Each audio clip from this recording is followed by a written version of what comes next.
you and your leaders do to make it the best place to work at for over 25 years, Mr.? Well, number one, the reason I credit my team is I'm a natural introvert. I'm an introvert extrovert, but my natural state is introvert. And so if it was left up to me, I could hang out in my office and just pound away on the computer all day and just answer everybody over email.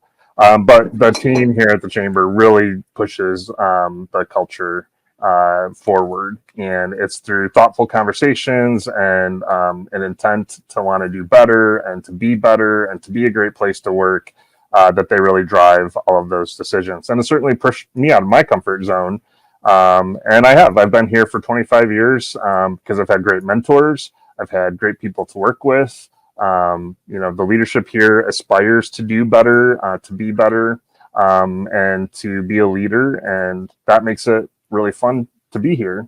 And then outside of that, what we've done really through COVID is through intentional conversations, trying to find ways that we can empower each other, how we can create more autonomy, more responsibility. And people really thrive in that when you give them things that they can be in charge of and that they excel at, and really finding what what their passion points are at work, and then giving them the freedom to be themselves, both here and at home. And so we've just created really an outstanding culture here now where we're more productive than we've ever been, with more flexibility and more authenticity, I guess. So could you give us an example of how you were able to empower someone? Because that is, my secret sauce is that if your people aren't heard or they don't feel welcome and included, you're not going to have a good culture. So obviously your team does. They feel included and heard. So can you give us a specific, idea that comes to mind? An example, let's say.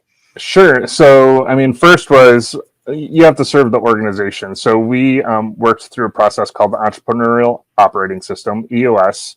And it was started here in Michigan, out of the Detroit area, which I'm really proud about. It's now a worldwide phenomenon. But one of the tenets there is to create an accountability chart. And the accountability chart assigns roles and responsibilities for what processes need to get done within the organization. It's not your org chart. It's not whom reports to whom.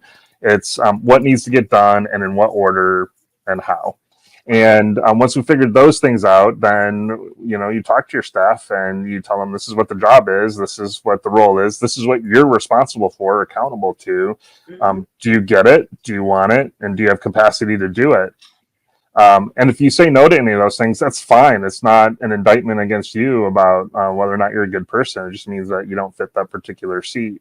And so, not everybody said yes to all of those things. And those folks aren't necessarily here at the chamber anymore. But as we have hired new people, or as we've evolved the organization, if there's a seat here that you can say yes to all three of those things, we find that you're going to be very successful and empowered. Because you know exactly what's expected of you, and we know that you know how to do it, or where the training is to get it done better. And so I think that's one example of where once you know what's expected of you, it's very clear, and you're accountable to it, you're going to do a great job at it because you care.